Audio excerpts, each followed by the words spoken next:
Hi, this is Paul O with the National Writing Project, and I'm here on Hack Your Notebook Day, talking with a great group of educators. We've had a series of webinars today in which we've heard from young people, we've heard from adults, all of whom have been hacking notebooks using paper circuitry. This is the last webinar today in a series of webinars. We'll be talking mainly with a group from Philadelphia, and as well we have someone from the San Francisco Public Library on. But instead of me going on and on about who's here, let's just have people introduce themselves. And how about if we go from left to right on my screen? So that would be, let's see, Kathy, if you could start by introducing yourself. Sure, I'm Kathy Cormier. I am the Teen Center Manager at the San Francisco Public Library. We are one of the people who were granted by the MacArthur Foundation to build a digital media learning lab here at the San Francisco Public Library that will open sometime spring of next year. We're really excited about it. It's been a completely youth-driven process, and we have been experimenting with making all summer, and so looking forward to our own Hack Your Notebook Day early next month and from learning from all of you. Great, thanks, Kathy. David, you also are at the San Francisco Public Library, so if you could introduce yourself as well. My name is David Cole. I'm with a little company called CV2. It stands for Collaboration Voice Vision. I work with NextMap and Jennifer Dick, and we've been collaborating with G for a while and with the National Writing Project on what the term technical and expressive expertise, what happens when paper meets electronics, and playing with notebooks, hacking notebooks. And today, as Paul said, this is our fourth call. And I'm really interested to hear what people have to say about doing this work in informal spaces and in libraries, in particular how you build team networks and what kind of success you guys have had in libraries working with these materials, with circuit stickers, and some of the productions that happen in the branches and the home offices, and how to make this work grow. Great, thanks, David. And let's now turn to Hannah. Hi, I'm Hannah. I work at the Kensington Library, which is one of the branches in Philadelphia. We have a maker program there, so we've been doing lots of different things, from making movies to weaving on looms. Yesterday we did do a little paper circuit, one paper notebook, so I can show you guys that. Yeah, we've been having a lot of fun with maker stuff. Wonderful. And how about you, Jen, next? Hi everyone, my name is Jennifer Dick. I work with NextMap, which stands for New Experimental Music, Art, and Production. And we're really excited to be helping work on Hack Your Notebook Day, bringing these familiar technologies in unfamiliar places like notebooks, and combining literacy, art, along with science and electronics. And we're super excited to have folks from libraries today, because we've been doing a lot of work with writing project teachers, which is fantastic, and we love working with them. But we're also excited to be getting this work out into other venues like museums, libraries, after-school programs, and so forth. So thanks everyone for coming. Great. And now G. So hi, my name is G, and I'm a grad student here at the MIT Media Lab, and I'm kind of obsessed with papercraft and electronics too, so just really excited to see other folks share my excitement. And I'm likewise, I've kind of seen a lot of workshop spaces and now educators, and I'm curious now to see what happens in kind of the community spaces like libraries, and hear how that's kind of worked for you, and especially how like a space of books turns into a space of making, which I think is really fascinating that it's happening more now. So yeah, really excited to learn more. Great. And K-Fai? Hi, my name is Kfi Steele, and I help to manage the Maker Jawn initiative at the Free Library of Philadelphia. So currently we are based in 10 neighborhood libraries, and Hannah is at one of them in North Philadelphia, the Kensington Library. And we're spread out mostly through libraries throughout North and West Philadelphia. And I don't know if anyone watching this hangout right now is familiar with the geography of Philadelphia, but when you get a map of Philly, say you come and you get a cycling map of Philadelphia, that map does not include the areas that we work in typically. It's it's outside of the tourist areas, so it's nowhere near the Liberty Bell. It's nowhere near the rocky steps of the art museum. It's really out in communities. Philly's a huge city also. It really spreads, I think, I don't know, Hannah, do you know how large it is? It's something like, it's massive. So a lot of these communities, we were working in one community in North Philly, and we were working with this group of kids in there, and they had mentioned that they had never been downtown before. You know, like they had never seen the Liberty Bell. They had never really left their neighborhood. It's like going from their homes to their schools to grandma's house, and that's kind of like their space. So one of our goals, not only with bringing things like circuit stickers and copper tape notebooking and maker activities to these communities, is really, we think a lot about improving access to technology for kids who don't get that sort of access. So working particularly with non-dominant youth, developing programming that will be interest-based and will allow kids to kind of put their own personal investment, I guess, into that kind of programming. So a lot of what we do is really focused on like putting the community first and making community embedded. So that's kind of where we're coming from, and I'm really excited to see where this Hack Your Notebook stuff is going to land. Fantastic. So before we jump in, I just wanted to contextualize a little bit that G was very modest in her explanation or description of herself. It's her work that really has been the inspiration behind all of this Hack Your Notebook and paper circuitry work that we've been pursuing at Educator Innovator in collaboration with NextMath and CV2, David and Jen. And as well, David and Jen have really been the driving force behind organizing and making available the resources for this Hack Your Notebook Day.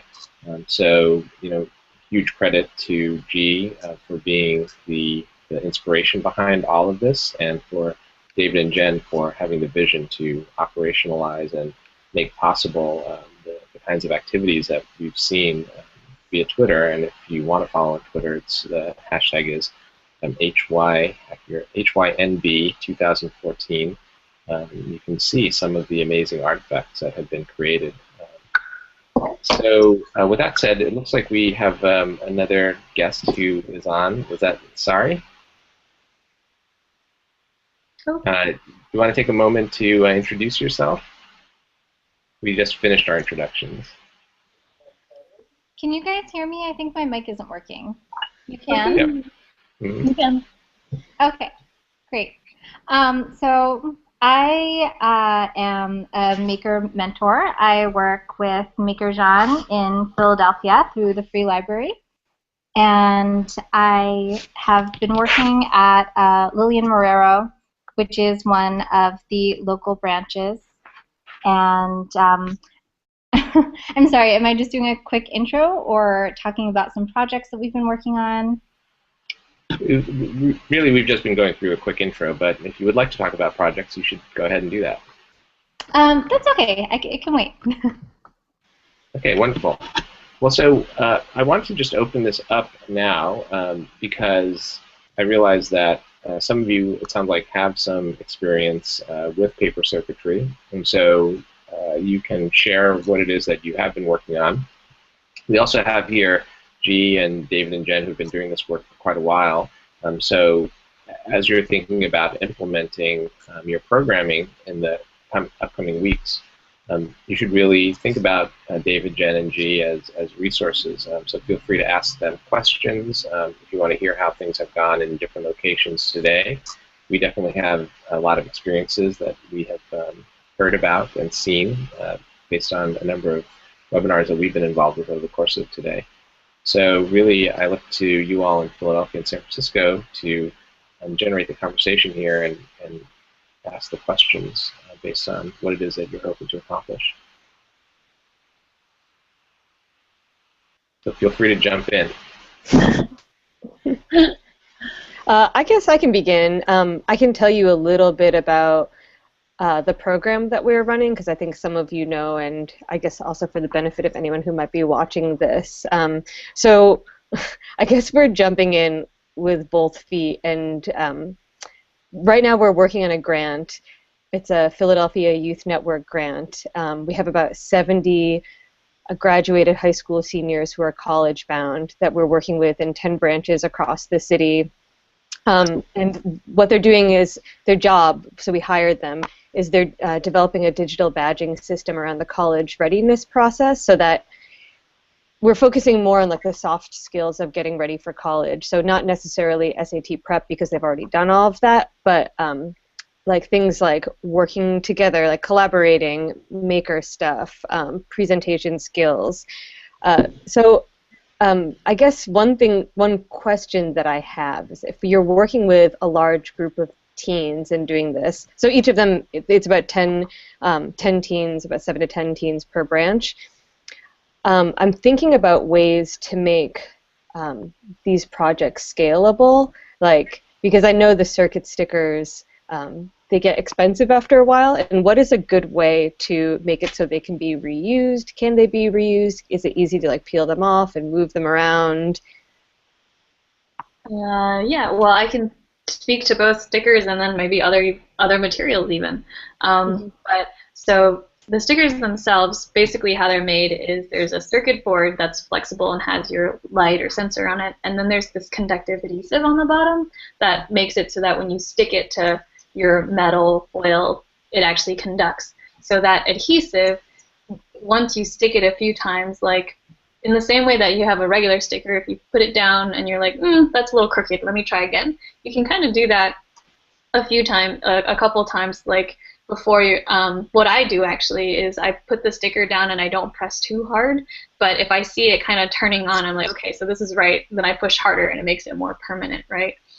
So that's kind of one approach. And then, but if I want to change, I like kind of peel it up carefully, and then if you do that too much, it starts to get dirty, right? So what you can actually do is take the back of the sticker, use some nail polish remover, and just wipe off all the old adhesive until it's nice and glossy. That's how you know it's clean.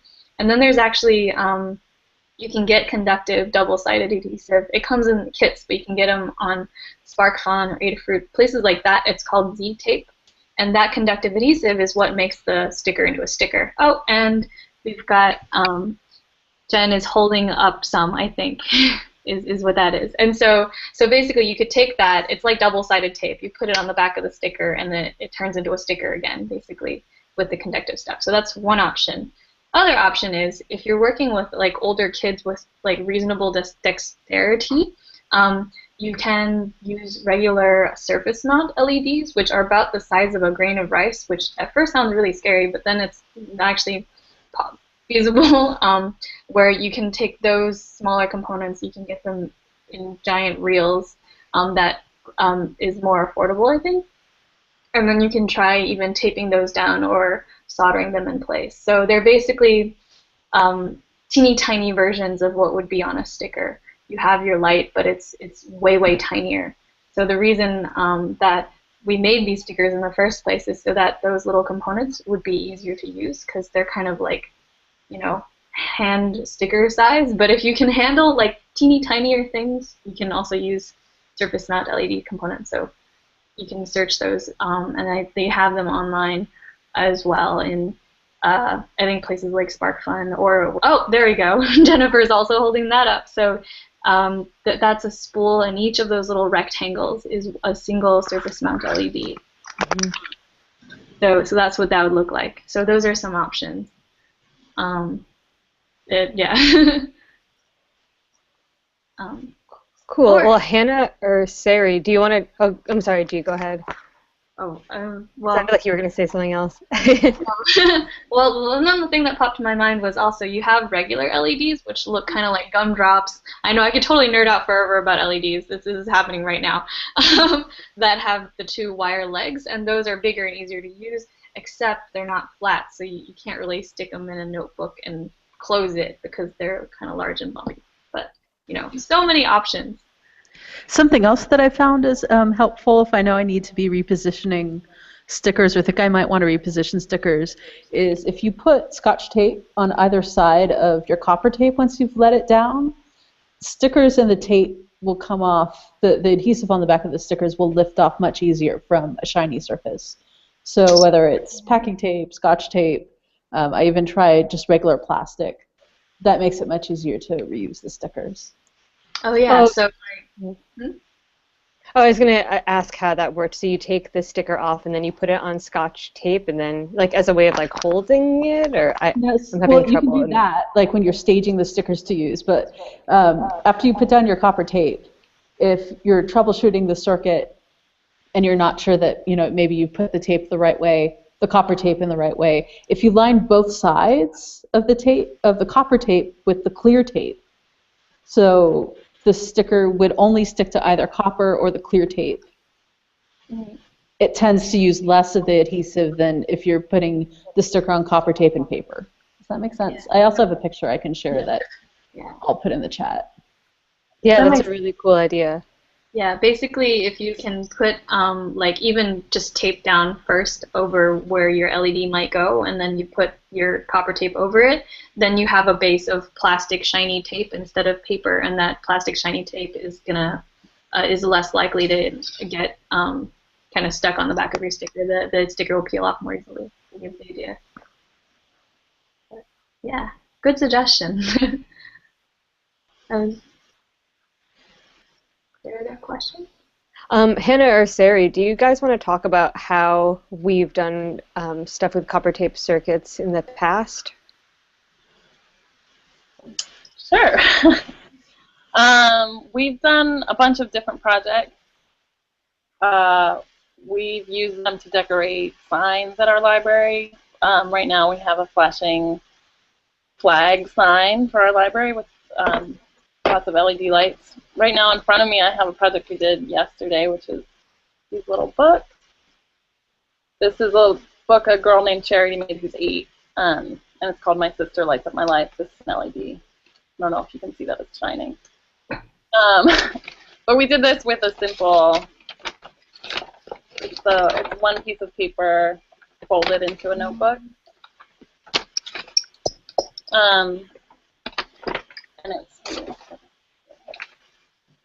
And the light shines through. We've just hole punched the book so that the light shines through. The kids really love to make everything light up. So the one I like suggestions in being able to reuse lights and like cheaper ways to use lights are awesome because we go through lights really quickly, at least at our library. And also ways of making switches, because we have a lot of, I've made little different ways of making switches, but the kids really like things that work really well. Like you press a button and it turns the light on right away. And it would be nice to make things that they could turn off and turn back on. We do some with like covering pipe cleaner with copper tape, and I've used that as sort of a switch to turn on and off. But if other people have suggestions on ways to help kids make switches that are simple and effective, that would be helpful for our library. Well, that's a good point about being able to save your project without keeping the battery in all the time or on all the time. There's actually this origami battery holder that I just sent a link to. I don't know, maybe we could post that somewhere. That is basically a cutout of a battery holder envelope, and then you can, depending on where you stick the tab on the envelope, you can either have it connected and on, or you can actually have the tab separate the battery from the rest of the circuit, and so then it's always off, but it still keeps your battery in place. So that's a battery holder version of saving power. But for make a really, really simple switch, I found that just making a gap and then a flap of paper with the sides folded. So here's your paper, right? And then you fold the sides like that, 1, 2, and then this kind of provides the springy mechanism that separates this part from the rest of the circuit. So you just put your copper here, and then the sides kind of push it away, and then that's like a really, really simple switch that works really well. Yeah. Okay. That makes sense. Yeah. But I've also found that a switch is just, when the two parts of your circuit make or break contact. So I feel like part of the fun is inventing your own switch so that it got the kind of motion or interaction that you want. So I don't know, that could also be a fun like prompt. Yeah. No, definitely. We had one activity where kids were trying to find different kinds of metals that explode the circuit. So they were like using pennies or keys, and that was like really fun. And we ended up hanging keys on one of the projects so that the key is your switch.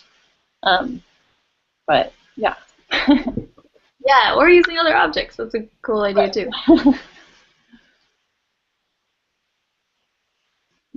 I guess that's Terry. Do you have other examples of projects we've been doing? I feel like we've been doing a lot with LED. Yeah, so a way that I like to use copper tape a lot is to create copper tape notebooks. I find that it's a good way to get some of the kids that wouldn't otherwise be interested in circuit building to engage with it.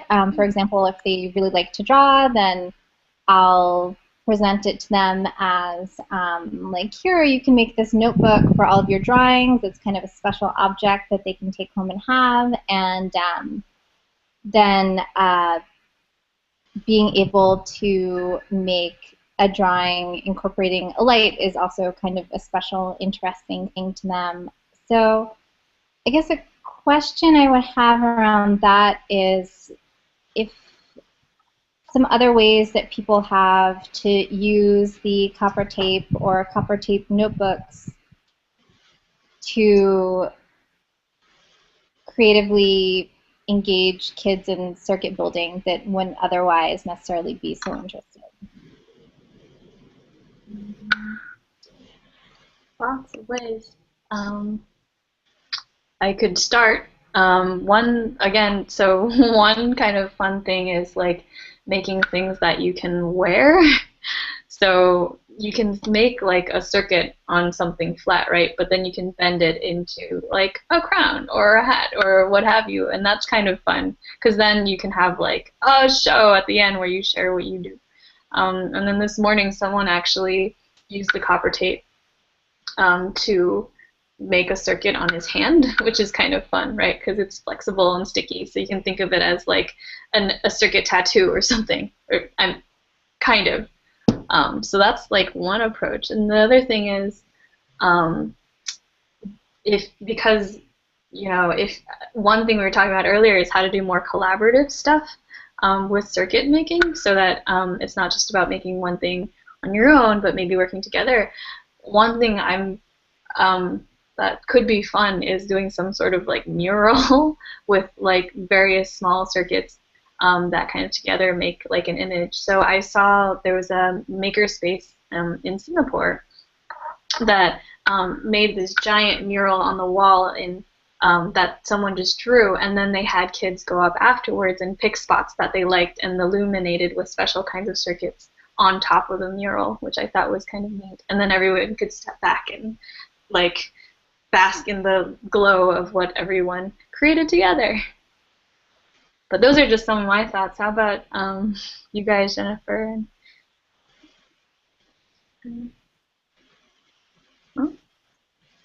Sorry, it's always tricky to get the mute button to pop up when you want it to. No, it's really exciting to see what happens when you get a group of kids thinking about like how can we work together as a system to create something larger and draw on each other to expand our vision of what's possible. Sari, this is David. And this goes, I guess, to Sari, to K-Fi as well. I think, K-Fi, I saw you share on the G+ community a while back. You were leading your mentors through a bookmaking activity. Was I remembering that?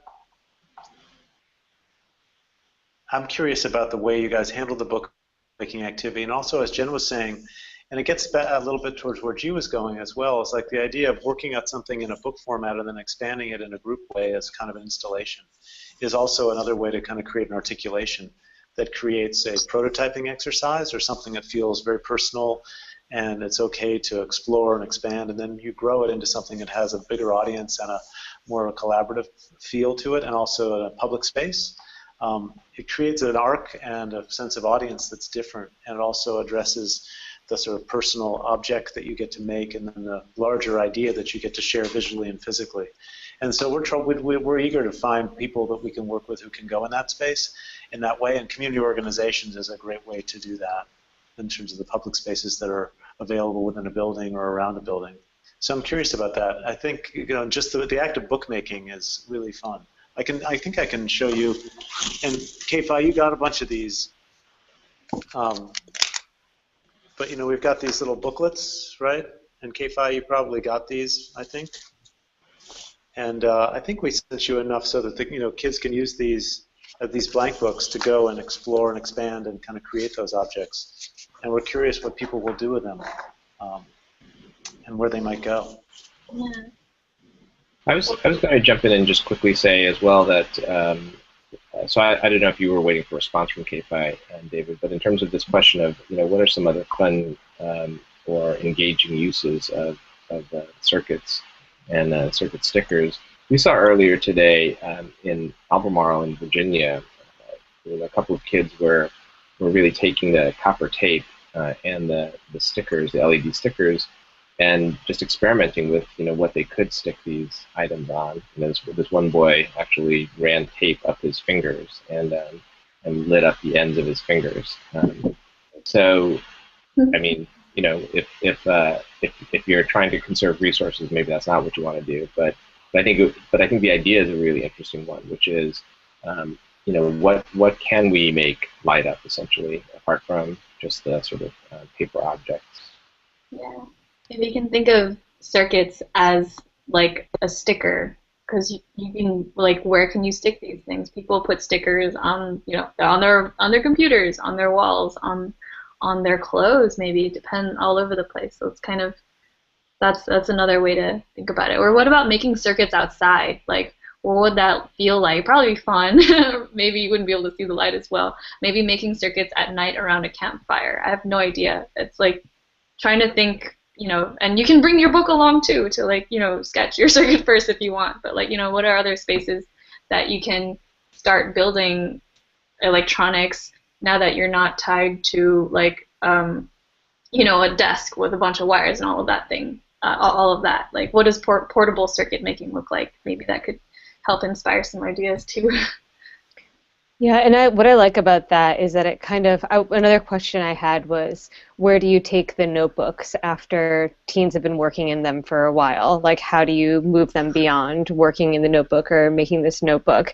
Because that's one thing that, if we have these people over a 6-week period, I feel like they want to go on to the next step or learn something more. So that was one of my questions was, where do we go after using the stickers and having things light up? Are there other things that we could integrate into the notebooks, or any other recommendations for how other places are going beyond LEDs?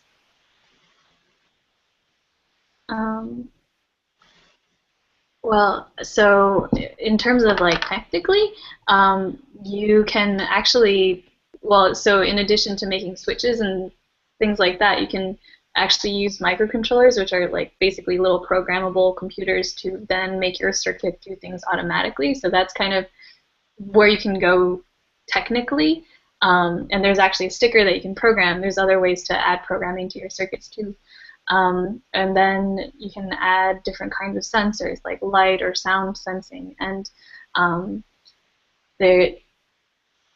you can also kind of go in the direction of, even for example, you can integrate a regular speaker. There's this kind of thing called a Piezo speaker, which is amazing because it's totally thin and flat, thinner than a coin, but that actually vibrates when you add voltage to it, and so you can program using your little microcontroller different frequencies, and then this guy will actually vibrate like a speaker. So then you can basically make very tinny music, so you can go into sound or buzzing, and that's kind of on the technical side where you could go. I think that's actually a lot of fun to explore what other materials, like you said, you used keys, but maybe conductive threads to put these circuits on clothes or kites or all sorts of things. I don't know. That's kind of where my mind goes. But sure, there's probably other other ideas too. And aside from the complexities of adding programming with microcontrollers so that you can do things like control your light or add sound or things like that, I think there's also something that happens when you become more familiar and comfortable with these materials and their ways of working. Like, for example, I haven't done circuit work in years. I didn't start this stuff until a couple months ago. But getting more comfortable and confident with it, I began asking myself, what could I do to my notebook to make the circuit building in my notebook more effective? How can I add more control to that experience? And so that began a design conversation about how could I up my game from having a simple battery holder with 2 alligator clips to, well, I want to be able to turn my battery off and on so I don't have to worry about my clips shorting themselves. What are some ways I could build some switches in? But then I also looked at the prototypes that G and her friend Natalie did, where they took a chargeable cell phone case and they took it apart, took out the battery, and then built that into the back of a notebook. So yesterday, for example, I finished a prototype where this is the battery, it's a rechargeable lithium-ion battery, the circuit board that lets you recharge the battery. And there you can see the switch and the USB port there. And so I put it on this card so that way I can clip my terminals to this and power my notebook that way. So it becomes a design conversation of what form factor do I need? Is this too high when I look at the footprint? So you can give kids these sorts of design challenges, like based on the kind of functionality that you think your notebook should have, what tools and concepts would you need to learn to really make your notebook do the things that you want it to do? Yeah, what I like about that too is that it gives multiple entry points to similar projects. So not all kids are going to go that deep or go towards that aspect of notebooking, but there might also be kids that are more interested in doing things like making kites or focusing more on the crafting side. And that's one thing we're trying to develop is these projects that have multiple entry points and that a lot of different people can work on different aspects of the same project. So I guess that's what we had been kind of talking about, was how to develop projects that are communal and collaborative so that everyone is working on some piece of a larger whole. Would a library count as a collaborative piece where at least if everyone's making a notebook, maybe you can make it a public notebook space where you can check? I think is really neat about a lot of these circuits is if you just scan them in, you make a template for somebody else to make the circuit that you made. I haven't seen that as much, but it could be a neat way to share. And then you can have like a whole book of, I don't know, past circuits too, and then you're in the world of like digital sharing too by the time you scanned your analog circuit in. Just some more thoughts. That's cool. Yeah, and I'm sure you all have thought about this, but it does strike me that it's possible to really go deeply depending on the genre that you might want to tackle in your notebook. Like I think we've seen some, we saw some interesting work that happened just over the course of the day today, in which, like a girl, for instance, again in Virginia, she had layered, sheets of paper onto one set of lights, so that the lights actually lit up, multiple images depending on what you layered on top of those lights, from like I can't remember what they were, but you can imagine. And so I think it's in some ways I feel like she was creating a book form in a way, and then if she were to expand upon that, I mean, I'm sure she could really blow that up, in interesting ways, or would kids be interested in developing like some sort of graphic novel? So that if they start with like the basic concept of lighting up, an individual panel, then what would it mean to create a graphic novel in which that particular character is lit up in a certain way, or different panels are lit up in different ways. So that was one thing I was thinking about, is building upon, say, certain genres within a particular notebook. I also wanted to turn to Kfi for a second to see if she had any thoughts that she wanted to share, or any questions that she had. Yeah, actually, I have a question for K-Fi and everyone in Philly, which is, it sounds like you've had an ongoing program all summer with various youth who drop into your locations. And how do you, if you've been using notebooks or any kind of materials, and having, as you know, working in a public library, very transient group of people who come in. Some may drop in one time. For someone, if you had an ongoing program, for example, you could have a group of people who are absolute beginners at like the last program of the series, and just any thoughts or suggestions that you might have for cultivating both the ongoing program aspects, which it seems like you've given a lot of thought to with regard to the multiple points of entry and having a lot of communal projects, but just maybe share some, all of you guys on the Philly team could share some strategies of what's worked for you as we embark on doing some circuit programs, hopefully this fall and actually next month, the first start Hack Your Notebook event that, as David alluded to, that we will have multiple points of entry on that as well. Thanks. I think that one thing that's worked really well, at least at Kensington, is having things on display that kids can add to. So for a while we had a movie going on, like we were making a movie, but because of that we had props for the movie all around. So we had one thing that's like worked so many times, and I'm so surprised. It's just that we made a spaceship out of cardboard boxes, and the spaceship's sitting there, and it has a couple LED lights that you can light up on it with a key. And then there's also like a clear window on the front of the spaceship with a place you can slide pictures behind it. And when we have kids make self-portraits and just stick an LED on it in the most simple way, like maybe just put the LED taped on a battery and tape it on the page. But when you slip it into the spaceship, it makes the whole box glow because it's like lights up the entire inside. So having that in the room makes kids get excited. They can see how it's made without somebody explaining it to them.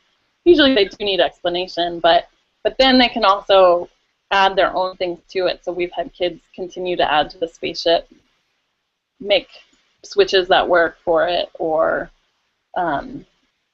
you know, sometimes it's just decoration. But in terms of LED lights, that's one thing that's really helped me. If there's something there already that they can see, and if they can see how a circuit is completed by themselves, that helps kids come in at different points. Another thing too is really training, I guess, training your staff in how to use this stuff, and how to be, I guess, getting them familiar with the tools, but not only familiar, but allowing them to develop their own projects that they're personally excited about and personally invested in. So that way, if a kid just walks in, you know, a librarian or any staff member can be like, oh, this is this thing that I made. So I guess what I'm saying is that we do professional development not only for the mentors and for the people who are going to be leading the workshops, but for everyone in the library space. So we actually did a professional development workshop. It was just for North Philadelphia cluster libraries, and we gave everyone the opportunity, from executive staff to like the security guards. Like they all were doing an e-textiles project, or playing with squishy circuits, or doing copper tape circuits. And I feel like them being introduced to the tools, it wasn't so much about like so when they're, like, say, walking through the space and they see a kid working on a project, they can go up and participate with them, or they can go and ask them about that and have that kind of engagement, and they can develop that kind of relationship with any kid in this space. So I think that's been really useful. And the other thing that I was going to say was, I forgot it. But yeah, I think oh yeah, I knew what I was going to say. Because we're in community libraries, you know, I feel like in our central library it's a very transient population, but in the community libraries, you know, these are the kids that live in the neighborhood, and they're the kids that hang out in the library every day after school. They're either in the library or they're at the rec center, so they're using the public pool or something like that.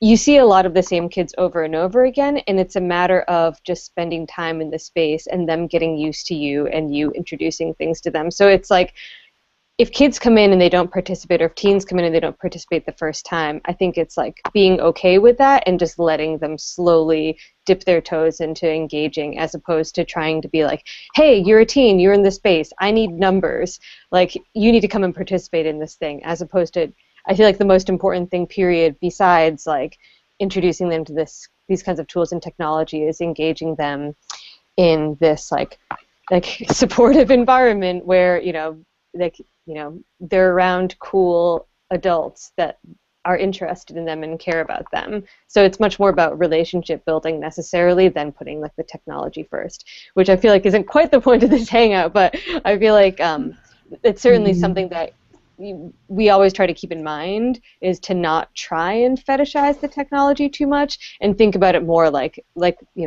how can you tell a story with this, as opposed to like, look at this cool thing that you can do with this device. Yeah, I echo so much of what we're hoping to do here, and especially with creating a comfortable space. And also, I really love your ideas surrounding staff development. We're embarking on a maker work group with our staff, and my dream has been to extend it to all staff, like you said, security guards, custodians, because really those are the people every day who have encounters with the youth who come into the library, and to do anything in our power to make all of those encounters positive ones, making them more part of everyone who works in the library. Part of this is a huge goal of mine, so it's really inspiring to hear what you've been able to do. And so another thing along the lines of what K-Fi was saying,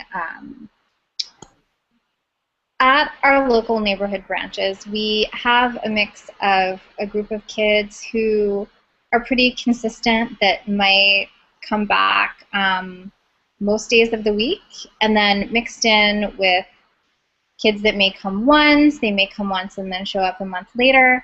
And so what I like to do is really pay attention to the things that the kids that I see frequently are really excited about and engaged with, and what they've gotten good at.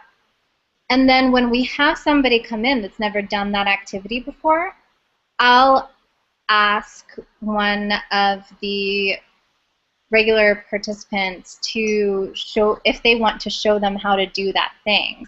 And usually they're thrilled to do it. And I have another teacher. It's kind of a great resource. So that's another way that you can handle things when you might have a group of kids that are really solid in a particular skill, and then other ones that are just coming into it for the first time. Yeah, so I guess this also brings up a lot of questions about like who gets to be a teacher, who gets to be a mentor, who gets to be a learner in these spaces, especially in libraries. It's like what can you learn from a kid who's been just playing with the materials? Or, can we as artists be teachers to kids? Or can we as artists also be learners alongside kids? So it's really interesting questions that it brings up in terms of like, who's the expert here? And like, can we all learn together at the same time? Another thing I saw, which is kind of related, but if you're trying to get kids or teens involved immediately, sometimes having like the lowest barrier projects or just things that are out really work. Like we found that having Play-Doh LEDs, 9-volt batteries, and alligator clips just out because they're easy and they're fast and they're so immediate and they barely involve any crafting whatsoever, and it's more about the Play-Doh and playing with that and like the smell of the Play-Doh and just that how tangible it is. Having that stuff out for kids to, or teens or anyone who comes into the space first, just to play with as a way to just hook them has been useful also. And then they move on to copper tape notebooking.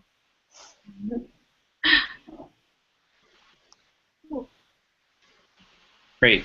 I just want to say that I think you raised a really great point, K-Fi. I mean, all of you have, I think, brought up really great tips and asked wonderful questions. But I do think that the thing that really attracted me and the National Writing Project and Educator Innovator to this work is that though this work has clearly a connection to technology and is powered by digital technologies, we were just drawn to this work because of the degree to which it fostered a sense of agency in young people, especially as creators and producers, and the way in which it fostered a sense of collaboration and the ability to work with peers and mentors, really struck us as possibilities of connected learning in action, essentially. So I think that the idea that focusing on the purpose of what it is that you would be using this technology for, I think is also something that is at the heart of what G has talked about. That instead of the LED stickers just simply being things that you play with, you're creating something with a purpose, and that the LED stickers allow you to express that story more fully. So I think that's a great point, and very appropriate for this hangout. And I don't know if you want to say something, G. I was going to say that I think we've gone a little bit over, which is totally fine because everyone has had really great things to say. But I wanted to leave a little bit of time so that everyone could have one last thought. But G, did you want to say something, and then we could go to I can just say round my of thoughts? thought. Okay, great. Or would you like to save it for the end, or would you like to go first? I can just go now. Great. But yeah, like I really, really appreciate you guys kind of taking this, as you say, away from fetishizing the technology and thinking about why you care, why people care to make these things at all, which is to like help folks explore and grow, and kind of the focus is not it's not actually necessarily the light. It's like, what is it to you? Is it a monster? Is it a torch at the end of your fingertip? Or is it a present for your friend? I've noticed a lot of folks like to make things for other people. Like that's what motivates me to make most of the things that I do, actually. And so I think that's just, all really, really good points. And thanks for kind of sharing that for all of us. So, Great. Thanks, G. So why don't we go from my right to left this time on the screen. So I believe it's then we'd start with you. I'm sorry, with the final thought.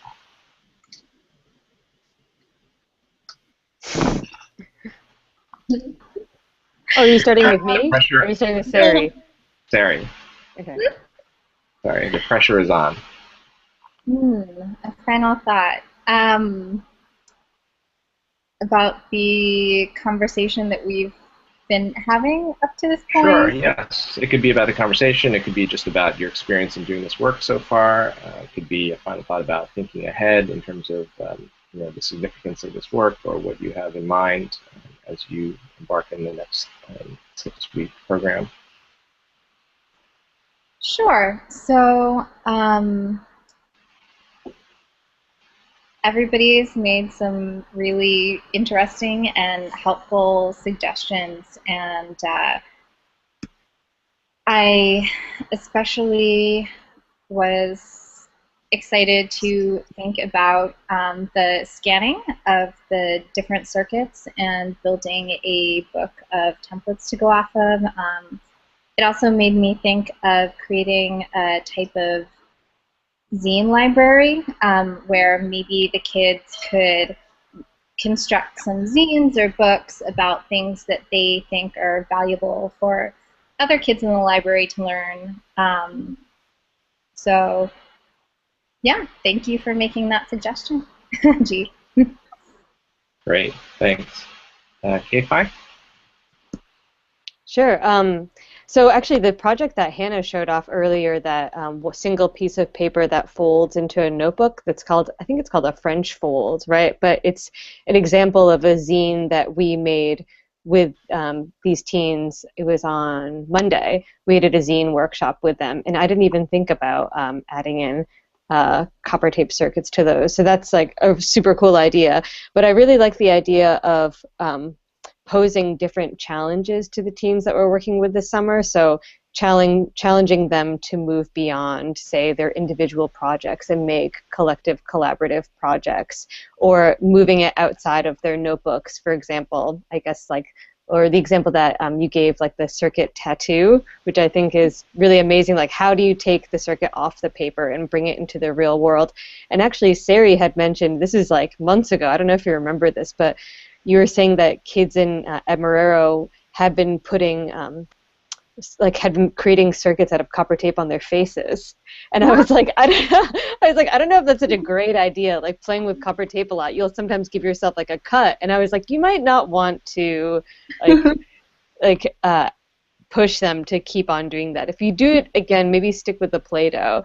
But I think encouraging them to like just play with the materials and make something new and just give them like a bit of a context, like, okay, this week make a game that's based around copper tape circuits, or this week make like, I don't know, like make some sort of like puppet out of a copper tape circuit, or just like giving them a little bit of structure but really letting them like create their own thing based on that, or really exercise their own creativity based on that, and taking like totally changing the form of it. I'm really looking forward to pushing our mentors and encouraging the kids to do that.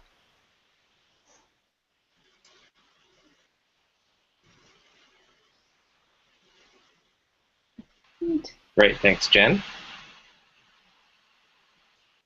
I want to touch on something that K-Fi mentioned earlier, which ties into some of the comments we were hearing from Albemarle and some of the other sites that we talked to, Red Cedar especially, this idea of co-creation and co-learning. I don't think that there are a lot of opportunities the way that a lot of learning spaces are traditionally set up, where kids and adults can learn together side by side.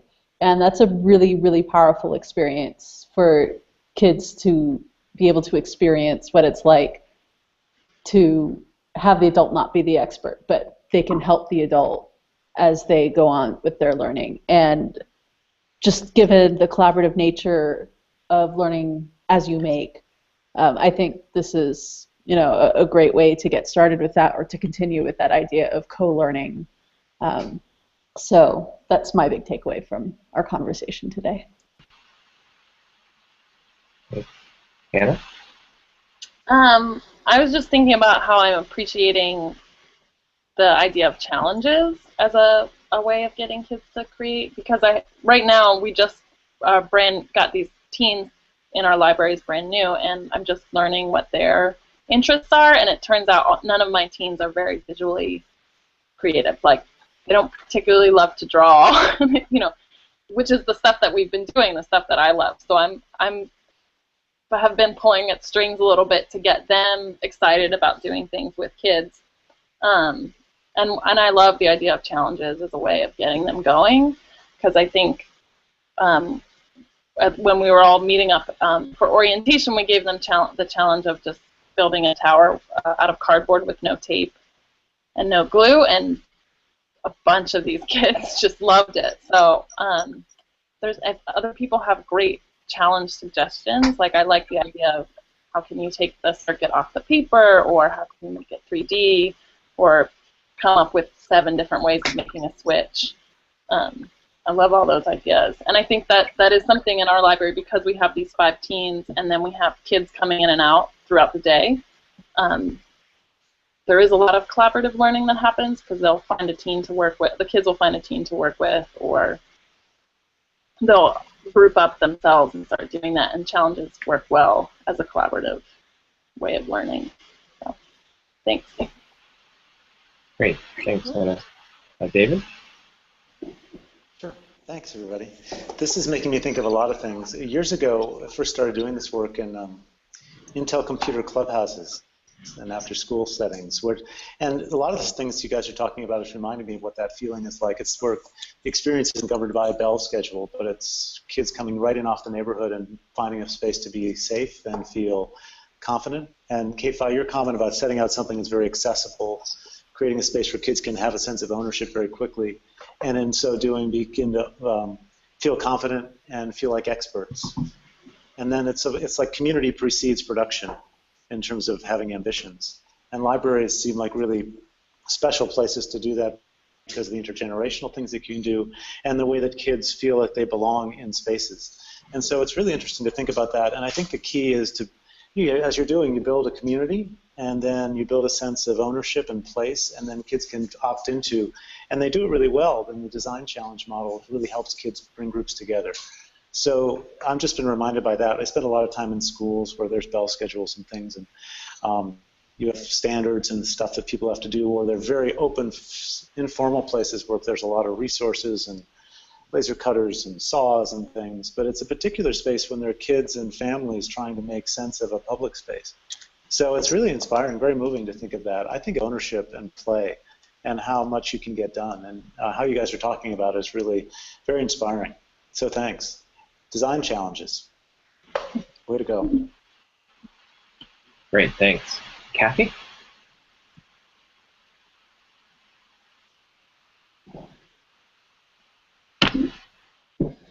You might be muted, Kathy. Oh, hi. Sorry, yeah, I was muted. So this has all been so inspiring to me, and I really appreciate the last word that David said, that I try to remember all the time, but even so, I forget, which is play, and really that's what this is all about, to make people comfortable with the idea of playing as learning, and the more we can embrace that. I know that K-Fi touched on it in the beginning when you said making community embedded, and that really brings it back to play, and that play is a four-letter word that is all about learning, and how do we continue that conversation, you know, especially those of us who are advocating for continuation in programs, and just really loving this idea of as much professional staff development as possible to get everyone to buy into how important this is, and really all these ideas of just the decreasing the barriers to entry for everyone. You know, we, especially those of us at public libraries, we have these amazing free community spaces that have evolved, and we're calling all of this, I'm sorry, I'm like rambling now, but 21st century learning, and just really this shape-shifting that's happening of our libraries and spaces, and the fact that we have this powerful community asset that's all about access and equity. Really, I'm just so excited about what's coming forward. A wonderful final thought, because I think I speak for everyone when I say I think we're all very excited about the possibilities here. What a great way to cap off our day of conversations, and to hear from those of you who are doing work in this vital space in our communities. So with that said, I will just close out by thanking you all, and putting in a plug for Educator Innovator. Educator Innovator hosted this webinar. We are at educatorinnovator.org. Consider signing up at that space to find out about more opportunities like this one from a whole host of partners that are thinking about connected learning and the way in which connected learning can have an impact on the young people that we work with. As well, this is an event that is part of the summer to make, play, and connect, to go back to that word play. And you can check out more about that effort, which includes both Educator Innovator and the Mozilla Foundation's soon-to-be launched Maker Party, and also Cities of Learning that's happening around the country. And you can find out more about that at makesummer.org. I am sorry to have to end this conversation, but we do have to say goodbye. So thanks to all of you once again, and thanks to those of you in the audience. So long, everyone. Yeah, thank you. Bye. Bye.